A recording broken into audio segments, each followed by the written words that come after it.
desmatamento. Esse é um dado do próprio governo. E como é que nós vamos resolver esse problema se não há sequer uma política correta de alimentação de milhões e milhões de crianças por esse país afora? Eu acho que fica entendido o seguinte: hoje no Brasil nós temos que cuidar do atendimento, porque pessoas vão em pronto-socorro e fica horas e horas e morre ali, não é atendida. Quem tem privilégio como nós não sofre isso na pele. Seu tempo, Porque temos amigos está esgotado. Vamos à tréplica do candidato Ciro Gomes.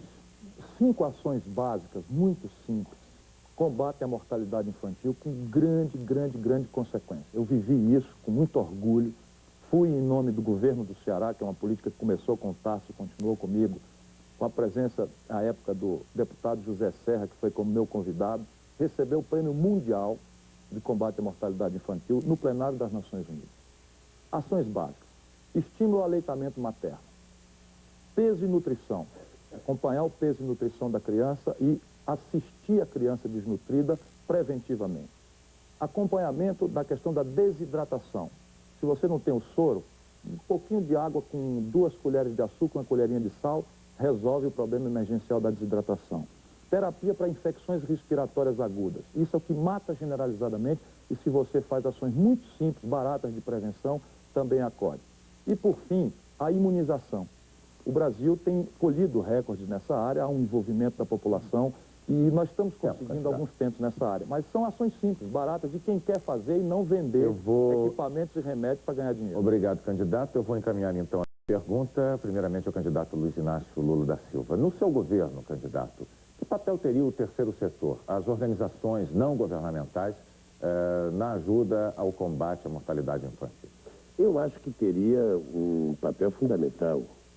Eu tive no Paraná, acho que todos os candidatos que estiveram no Paraná, que a dona Zilda Arnes recebendo a proposta dela. Eu acho que qualquer governo inteligente saberá utilizar a rede de organizações não governamentais que existe no Brasil para ajudar a fazer parte das políticas públicas que o Estado, pela sua superestrutura, não tem condições de fazer.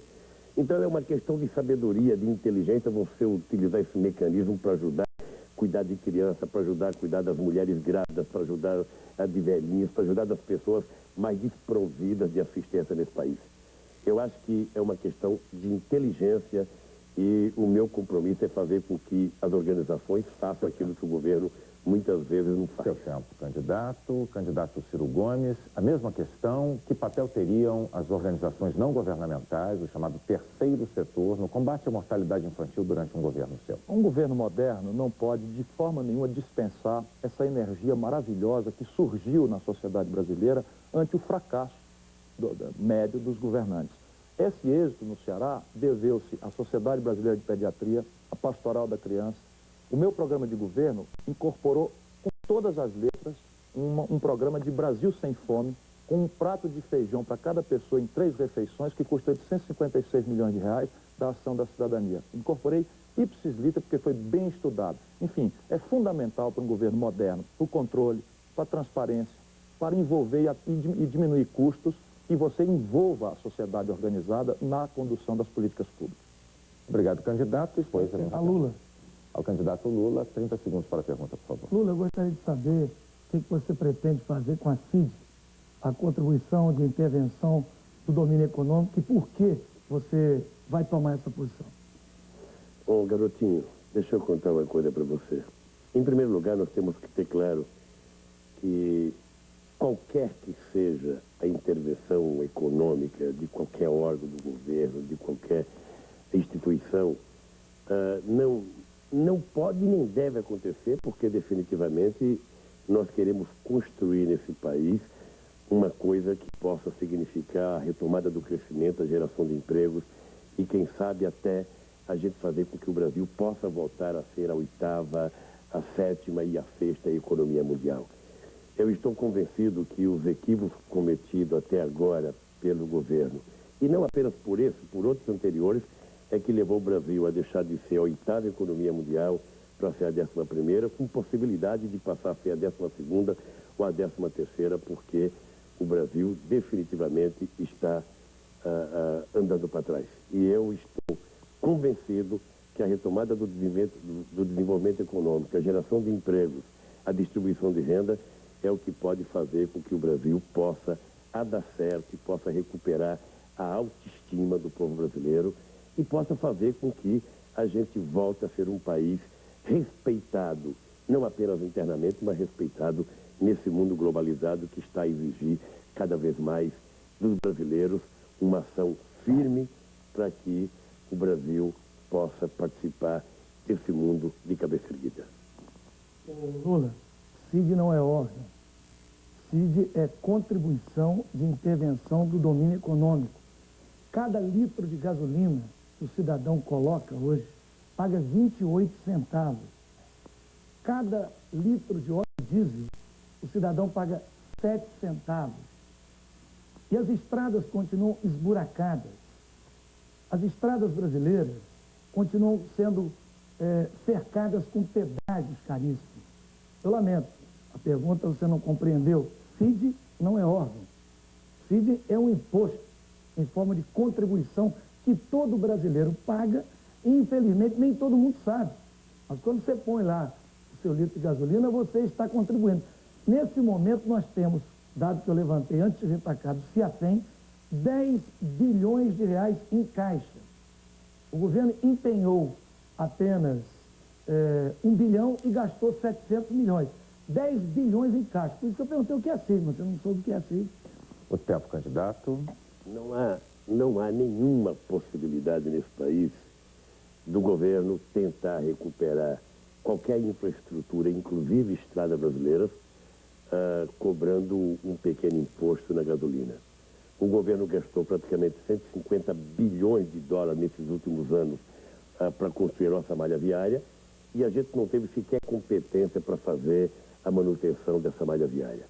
O que nós precisamos ter claro é o seguinte: o Brasil tem o grosso da sua produção no eixo sul, sudeste e centro-oeste, praticamente 70% de toda a produção brasileira está neste eixo, e se nós não fizermos todas as obras de infraestrutura, de escoamento de produção, de melhoria das estradas, da ferrovia, dos portos, certamente, mesmo crescendo as exportações, o Brasil estará fragilizado nesse escoamento por conta de que não recuperou, não fez manutenção e não construiu o que faltava ser construído no Brasil. O que nós precisamos é definir infraestrutura e colocar no orçamento para fazer isso. Candidato, por favor, me desculpe a interrupção. Candidato Antony Garotinho, o senhor, afinal, é favorável a essa contribuição que o senhor citou na pergunta? Isso é um absurdo. Isso está sendo cobrado desde janeiro. O Lula não respondeu. E eu perguntei, você vai continuar ou não vai com a CID? Porque o governo escondeu essa divulgação. Você não sabe. Nem o Lula sabia que existia a CID. A contribuição de intervenção sobre o domínio econômico, isso é um absurdo. Eu vou acabar com isso. Isso é imoralidade. Porque as estradas brasileiras estão em petição de miséria. Eu estive no Rio Grande do Sul. As estradas federais abandonadas. Eu andei pela Bahia. As estradas destruídas. Eu andei por Minas Gerais. As estradas, as BRs acabadas. E o governo federal cobrando 28 centavos. A CID é isso. 28 centavos em cada litro de gasolina e 7 centavos em cada litro de óleo diesel. Seu tempo, candidato Lula, a mesma questão. O senhor manterá como presidente esta contribuição ou vai eliminá-la? Então, veja, primeiro não se trata de você fazer bravata, vou acabar ou não vou acabar as coisas. Quem ganhar as eleições no dia 6 de outubro, no dia 27, vai pegar um país com um orçamento de 328 bilhões de reais e vai pegar um orçamento com apenas 7 bilhões e 900 para investimento. É só isso que tem para investimento para um país que, se quiser produzir as necessidades energéticas, ou seja, energia elétrica de 3.500 megawatts para atender o crescimento da demanda de 5% ao ano, vai ter que gastar no mínimo 10 bilhões de reais. Então eu aproveito para dizer o seguinte: olha, eu estou fazendo uma campanha não para ser oposição, eu estou fazendo uma campanha para ser governo, é por isso que muitas vezes eu sou obrigado a agir com mais responsabilidade do que outros. Seu tempo, candidato, obrigado. Então, pela ordem agora do debate, é a vez de o candidato Lula fazer uma pergunta, mas antes ele vai escolher a quem vai dirigir a pergunta. Eu pergunto ao Serra. Ao candidato José Serra, 30 segundos para a pergunta. A questão da energia elétrica. Você, como ministro do Planejamento, você coordenou processo de privatização da energia elétrica. Inclusive, tinha a intenção de privatizar Furnas. Hoje, você pensa do mesmo jeito? Você estaria disposto a privatizar outra vez o sistema de energia elétrica brasileira? Acho uma pergunta muito boa. Eu só lamento, Lula, que você nunca me pergunte de saúde. Já no segundo debate, um você perguntou para o Garotinho, outro perguntou para o Ciro, não perguntou para mim. E eu fico sem oportunidade de falar sobre as questões que vocês abordaram. Eu espero que no segundo turno, no nosso debate, você me pergunte sobre saúde.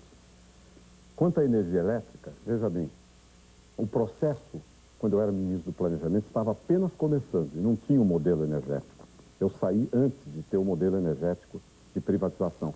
Foram privatizados a Excelsa, que vinha do governo Itamar Franco, e a Light, cujo processo já tinha também vindo do governo Itamar Franco. Agora, essa questão elétrica, ela pressupõe um sistema misto, na minha opinião, no Brasil. Área privada e área pública. Sabe por quê? Porque nós temos que investir por ano mais de 8 bilhões de reais para poder ter oferta de energia elétrica e não ter estrangulamento no crescimento da economia. Eu não acho que o problema seja curtíssimo prazo, não. Eu acho que tem energia elétrica para 2004, 2005. Não é uma coisa imediata. Naturalmente, se não houver nenhuma calamidade climática. Agora, nós temos que fazer esse equacionamento para não faltar energia. E tem mais. Inclusive, dar sequência a programas de economia de energia.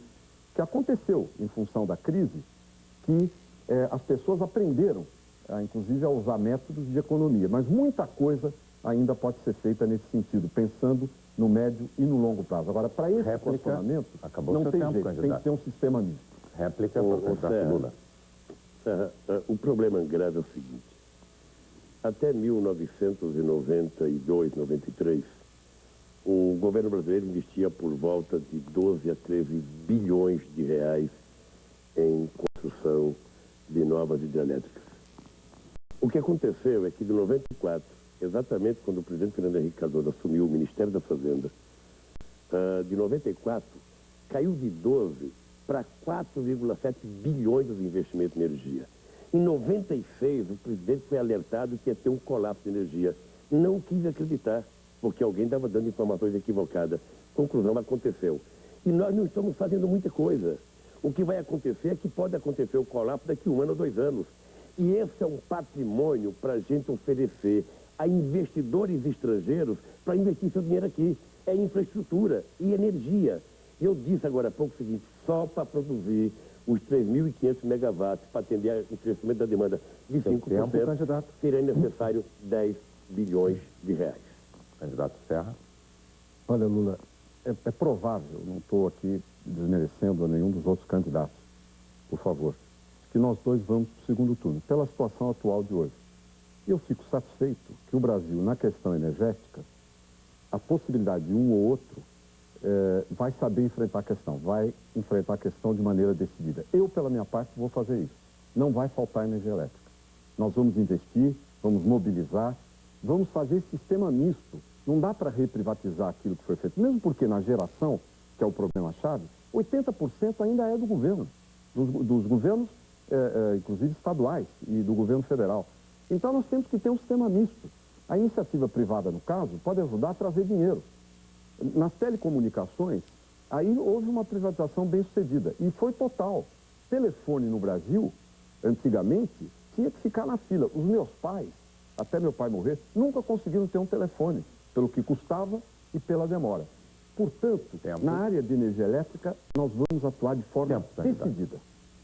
Eu vou, então, endereçar a primeira pergunta ao candidato Luiz Inácio Lula da Silva dentro deste tema. O senhor criticou o processo de privatização do setor energético. Eu lhe perguntaria, o senhor planejaria no seu governo rever contratos de concessão que permitem, por exemplo, a indexação das tarifas de energia ao IGPM?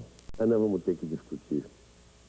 Veja, nós vamos ter que discutir porque não é humano, não é justo, não é politicamente correto, economicamente correto, um trabalhador de salário mínimo ganhar R$200 e ter que pagar a conta da energia com base, sabe, no câmbio. Não é possível. Como não é possível o aumento da gasolina, como não é possível o gás de cozinha, e eu acho que tem que ser discutido isso.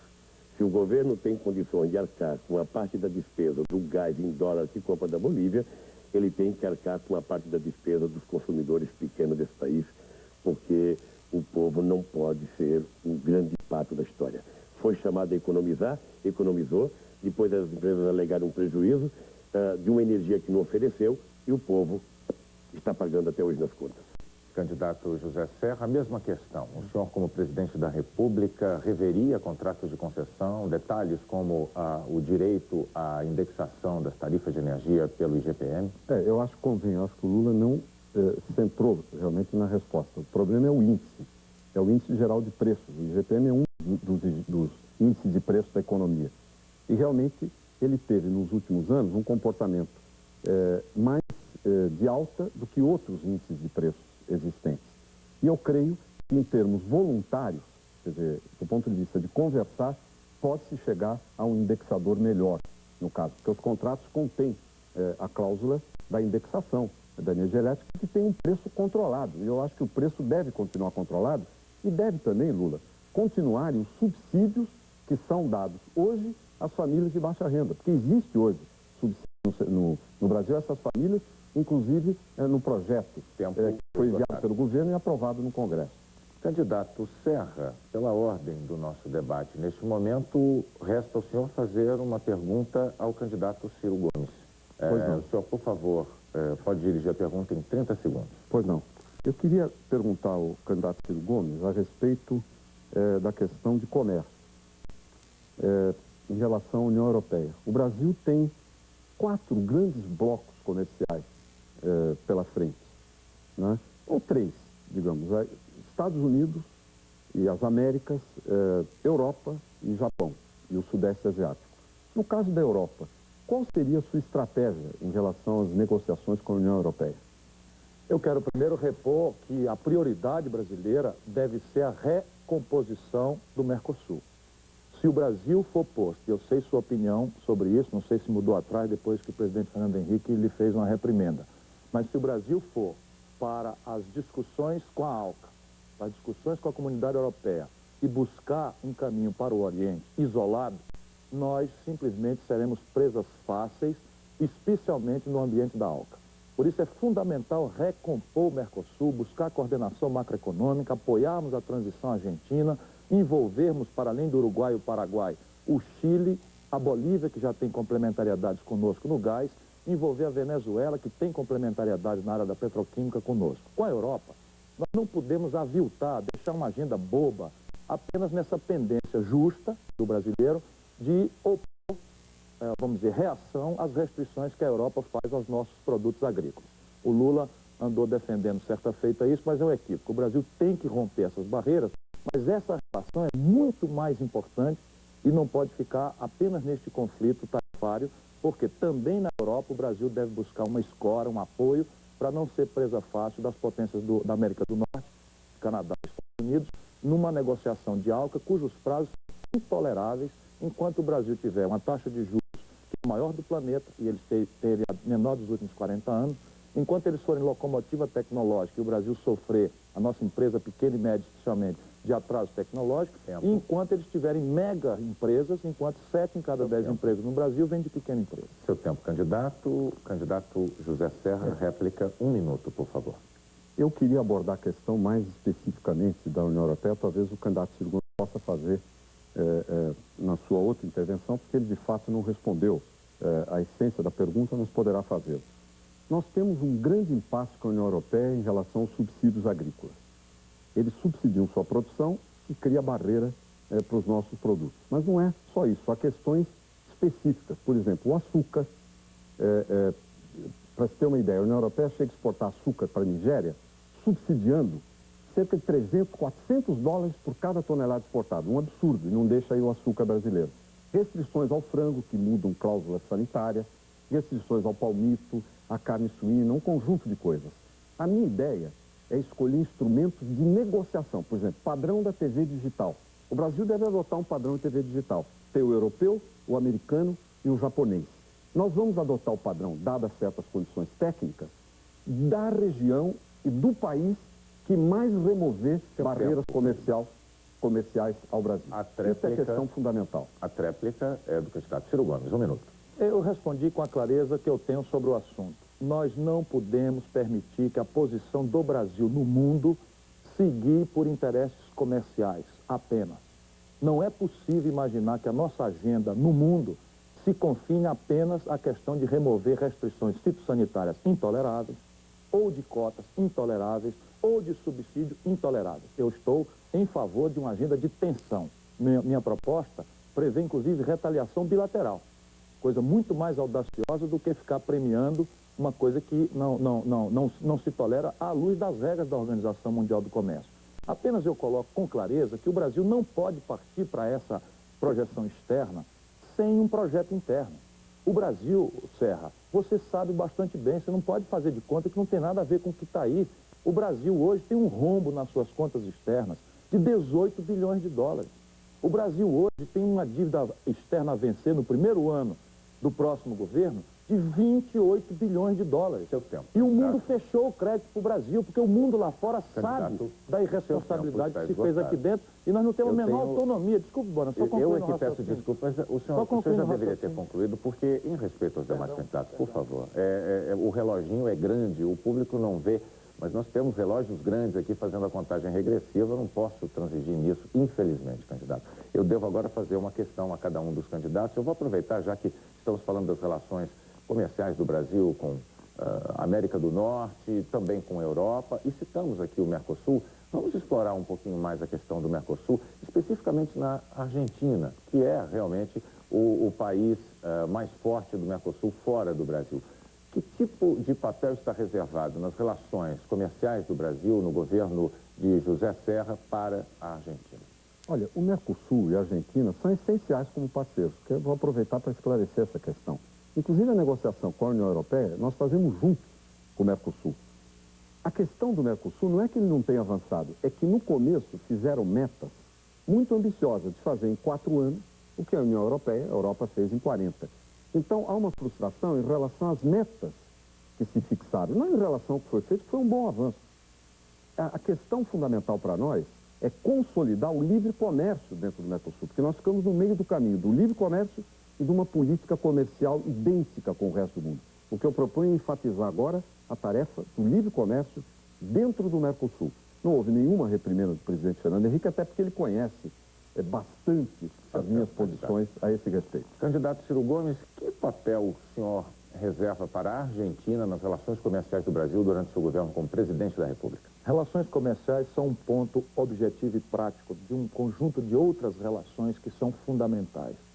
A Argentina está passando por um drama porque levou-se na Argentina esse projeto que o governo Fernando Henrique, que o senhor José Serra quer continuar, tem levado o Brasil com certo atraso à destruição do tecido produtivo. Desindustrializou-se a Argentina.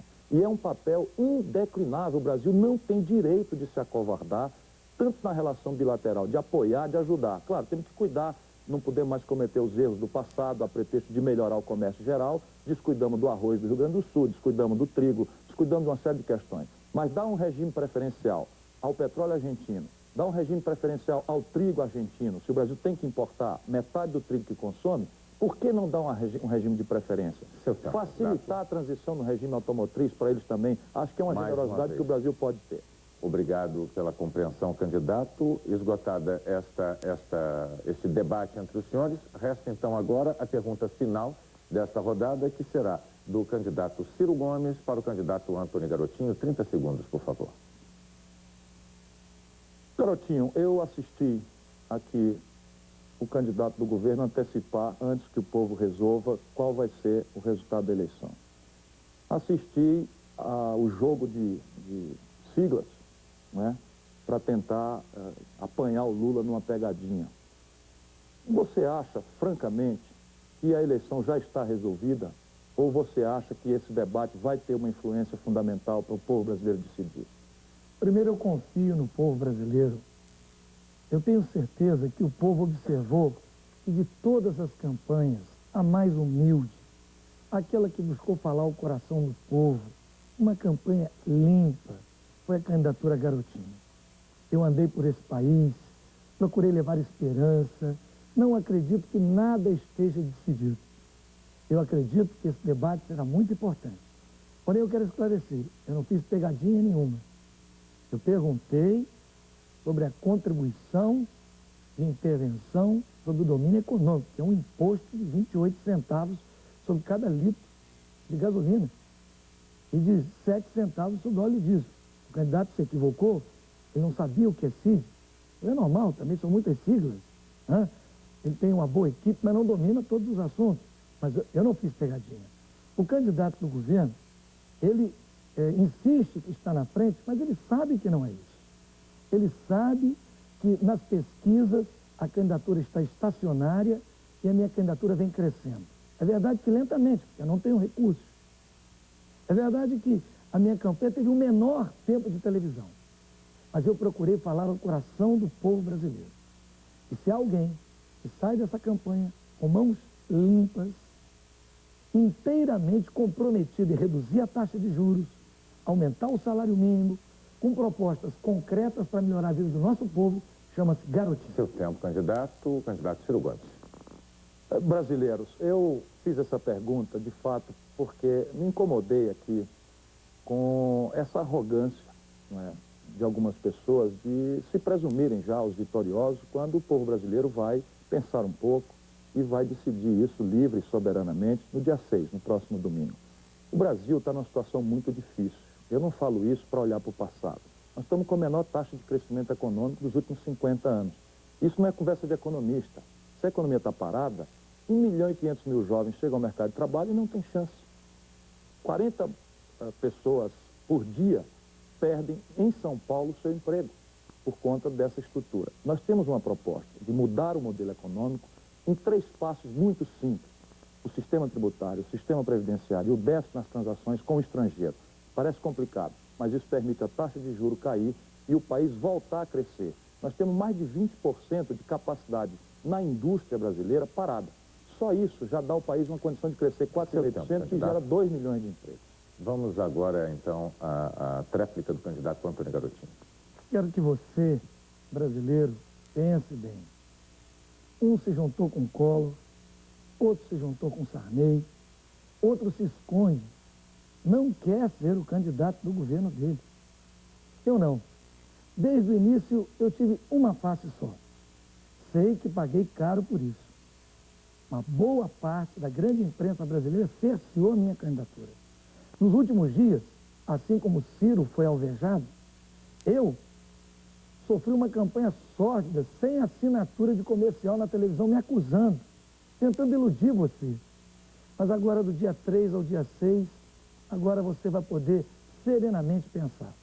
Olhar nos olhos de cada candidato, ver quem está falando com sinceridade, quem buscou uma proposta para a família brasileira. Todos os candidatos aqui têm as suas qualidades. Mas eu falo a você especialmente do interior do Brasil. De todos aqui, o único que teve a experiência de administrar uma cidade do interior fui eu. Tempo esgotado, candidato. Vamos então encaminhar uma pergunta ao candidato Ciro Gomes, que foi quem fez a primeira pergunta ao candidato Garotinho. Eu gostaria de voltar então à questão que o senhor propôs sobre o debate eleitoral. Eu gostaria de saber qual é a sua avaliação da importância política de um debate eleitoral a 3 dias das eleições. Eu acho que é fundamental, porque aqui nós estamos aí ao redor de 2 horas e a população não só está ouvindo a proposta, mas está vendo o comportamento, está vendo quem é arrogante, está vendo quem é que foi manipulado a sua imagem. E agora as pessoas têm uma condição de formar o seu juízo fora da marquetagem. Sabe como é? Propaganda sem assinatura, atacando as pessoas, que foi feita contra mim de uma forma que a mim me enojou, foi feita contra o Lula, foi feita contra o Garotinho.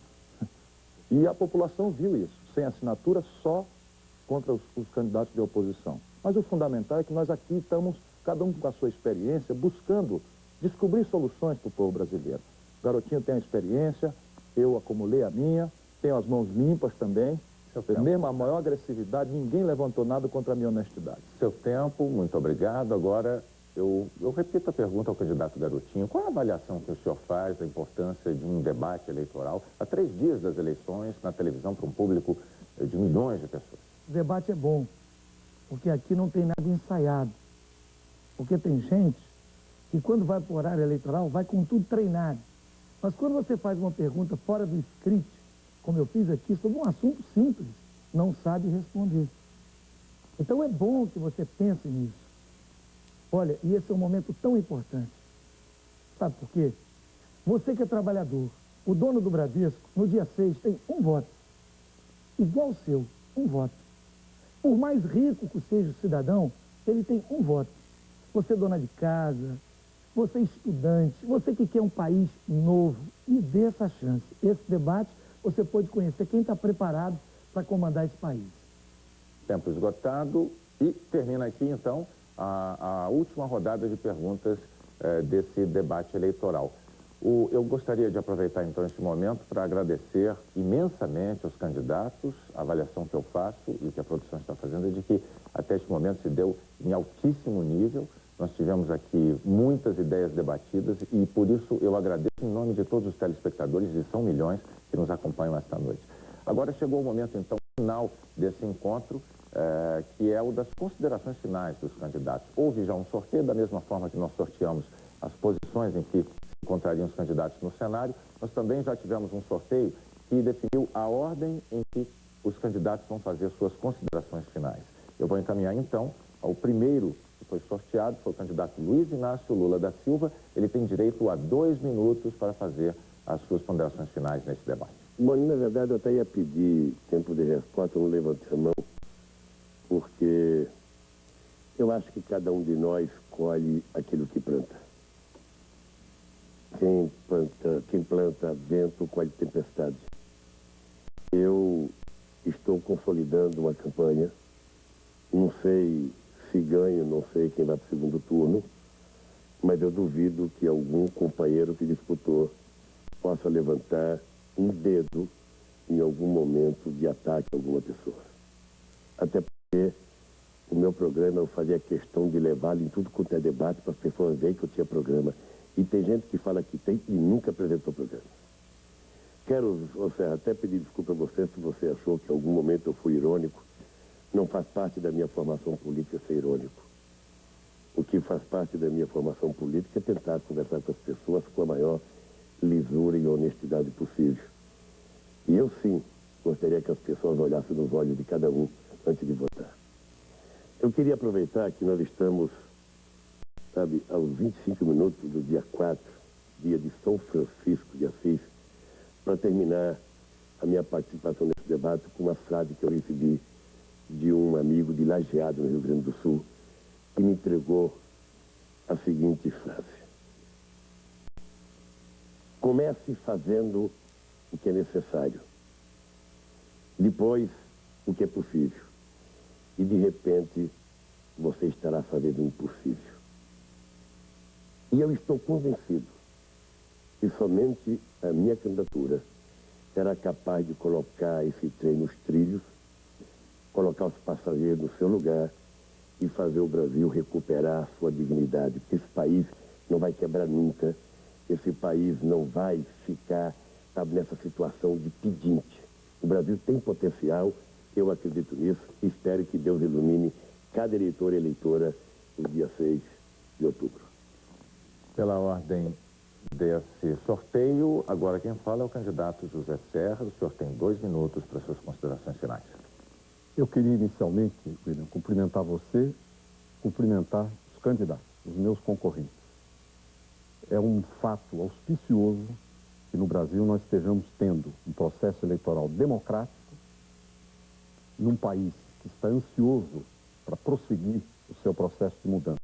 E é significativo também que nós tenhamos como candidato um ex-metalúrgico, um homem que foi radialista no interior do Rio de Janeiro, um homem que vem do Ceará do Nordeste. E eu próprio, de uma família de imigrantes, pobres, meu pai era fruteiro no mercado municipal. É significativo que as escolhas do Brasil tenham que se dar entre pessoas que têm essa origem. Portanto, eu acho isto auspicioso e quero registrar aqui, neste momento, para todo o público que nos assiste. Quero agradecer em seguida as pessoas todas que estão vendo este programa e aquelas que eu vi em todo o Brasil. Os que votam em mim, os que não votam, ou os que ainda não decidiram o seu voto. Quero agradecer a todos. Muito especialmente também a minha família. que nesses meses todos de campanha, eu espero ainda continue para o segundo turno, souberam me dar um apoio pessoal, emocional e até político. Minha mulher Mônica, minha filha Verônica e meu filho Luciano. Quero agradecer muito a eles. Quero dizer também que o meu propósito, o meu projeto de governo é o da mudança segura. Estou pensando nas mulheres que precisam ter mais creche, mais condições para continuarem crescendo. Não é por menos que eu tenho uma vice-mulher, é a primeira vez, a Rita Camata, uma grande mulher. Aos jovens que precisam ter um futuro na vida, seu primeiro emprego, oportunidades na vida. Aos idosos, aqueles que estão aposentados, que precisam ter um provento mais digno. Daí a minha proposta do salário mínimo. E a todos. E que Deus nos abençoe neste domingo. Eu luto pelo futuro de todas essas pessoas e do nosso país. Muito obrigado, candidato. Pela ordem do sorteio, é a vez do candidato Ciro Gomes fazer suas ponderações finais. 2 minutos, por favor. Eu quero agradecer a você, Bonner, pela serenidade, pela firmeza com que conduziu esse debate. Quero cumprimentar e agradecer aos meus ilustres opositores pela participação e pela oportunidade que me deram de debater consigo esses meses todos. Quero agradecer ao povo brasileiro que me recebeu com tanto carinho, com tanto respeito por onde eu andei. Eu chego hoje inteiro, apesar de muita pancada, apesar de algumas cicatrizes, nenhuma delas me feriu no campo moral, nenhuma delas me abateu. Eu amadureci muito com essas pancadas que levei e chego inteiro para propor ao povo brasileiro um projeto esperançoso que compreende que o Brasil está errado, porque tem muita gente desempregada, porque tem muita gente doente, tem muita gente vitimizada pela violência.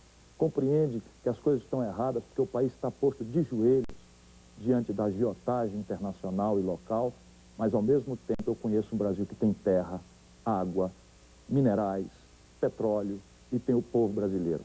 Essa gente a quem se dando a oportunidade, quantas vezes eu tenho entusiasmo de dizer isso, já mostrou para o mundo admirar ser capaz de resolver qualquer desafio que o mundo lhe dê. É pensando nisso que eu chego inteiro. Por favor, não ouça boatos. Ainda este fim de semana eu estou com medo que boatos prosperem. Eu sou candidato até o dia que você, brasileiro, especialmente você mais simples, que está na Amazônia, que está no Nordeste, que está no interior do Centro-Oeste, que está na metade sul do Rio Grande do Sul, que está no oeste de Santa Catarina, que está nos bairros pobres do Rio de Janeiro e de São Paulo, enfim, é o brasileiro mais pobre. Eu sou candidato para que você decida o que você quer que eu faça. Se eu sirvo ao país como seu presidente, num caminho de mudança definitivo do que está aí, mas de mudança prudente, cautelosa, que eu acumulei em 20 anos de experiência.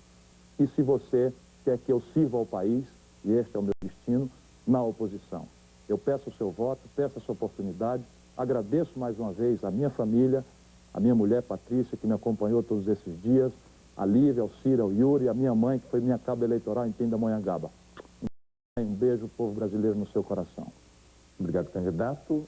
E, finalmente, pela ordem de sorteio, é a vez, então, do candidato Antony Garotinho de fazer as suas ponderações finais.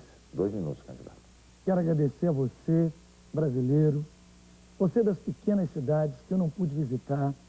Quero que você saiba que esse programa de governo foi um programa muito trabalhado por pessoas competentes, pessoas que me ajudaram a construir o Brasil da esperança. A nossa frente chama-se Frente Brasil Esperança. Eu não transigi. Não fui à FEBRABAN, Federação Brasileira de Bancos, porque tem o compromisso de baixar os juros. Não fiz alianças com políticos que ajudaram a levar o país a essa situação, porque eu quero construir um novo país. Por isso, eu quero dirigir a todas as famílias brasileiras, nesse final deste debate tão importante, um pedido. Eu fui deputado estadual com 25 anos, prefeito aos 27 anos, secretário de Agricultura aos 32, prefeito novamente aos 36 e governador do estado do Rio de Janeiro, um país que tem uma economia do tamanho, um estado que tem uma economia do tamanho do Chile, um país. Então me dê uma chance de governar esse país. Eu quero governar para os jovens, porque eu sou jovem, apesar de experiente. Porque eu sei o que é o sofrimento de tantos jovens que hoje não têm o trabalho. Eu quero governar para os aposentados e fazer justiça para eles. É muito duro ver o que eu vi andando por esse país, aposentados que ganham um salário de fome, que mal dá para comprar o seu remédio. Eu quero me dirigir a você e pedir que você me dê um crédito de confiança, que você aposte no Brasil da esperança, que Deus possa abençoar a você, a sua família, que Deus possa abençoar o nosso país. E que na hora de você votar, você reflita quem está mais preparado, quem fez a campanha limpa, quem quer com sinceridade um Brasil para todos os brasileiros. Boa noite. Eu agradeço aos quatro.